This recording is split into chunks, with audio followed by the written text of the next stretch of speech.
అందరికీ నమస్కారం. ఈ బిజీ జీవితంలో పిల్లలను కనే విషయమే మర్చిపోయారు. ఒక జంట రోజు ఆఫీస్కి వెళ్ళామా, తిరిగి ఇంటికి వచ్చి పనులు చేసుకొని కాసేపు టీవీ చూసి పడుకున్నామా అనే పనిలోనే ఉండిపోయారు. ఒక మంచి రోజున శుభవార్తతో భర్త దగ్గరకు వచ్చింది భార్య. తను గర్భవతి అని.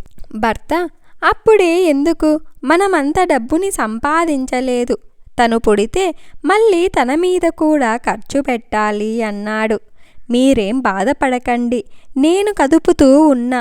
రేపు మనకి బిడ్డ పుట్టినా సరే నేనేం ఉద్యోగం చెయ్యటం మానేయను, మీరేమీ కంగారు పడకండి.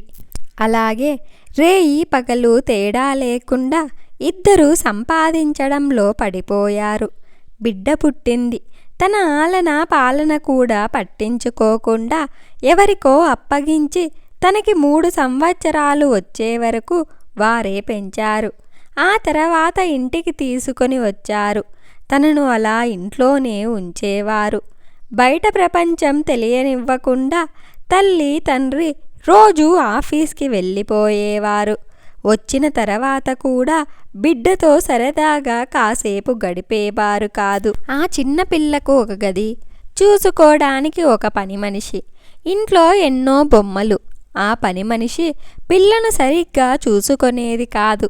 తిండి తినిపించేది, స్నానం చేయించేది తప్ప పిల్లతో ఆడుకోవటం కానీ చేసేది కాదు.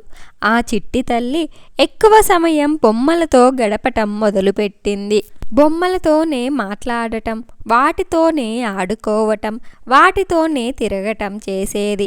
ఆ అలవాటు ఆ పిల్లకి వ్యసనంగా మారింది. ఆమె మెల్లగా మనుషులతో కలవటం, వారితో మాట్లాడటం పూర్తిగా మానేసింది. ఎవరైనా వచ్చి మాట్లాడినా సరే బొమ్మను తీసుకుని లోపలికి వెళ్ళిపోయేది.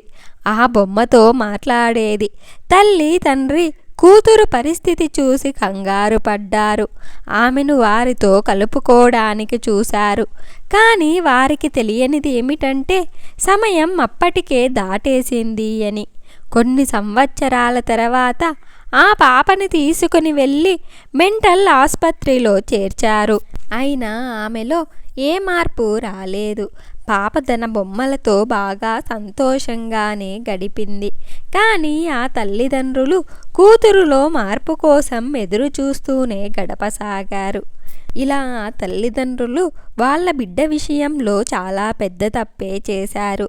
ఇందులో నీతేమిటంటే ఈ బిజీ పనులలో తల్లిదండ్రులు కొంత సమయాన్ని తన కూతురుతో గడపటం చేసి ఉంటే ఈరోజు ఆమెకి ఈ పరిస్థితి వచ్చేది కాదు.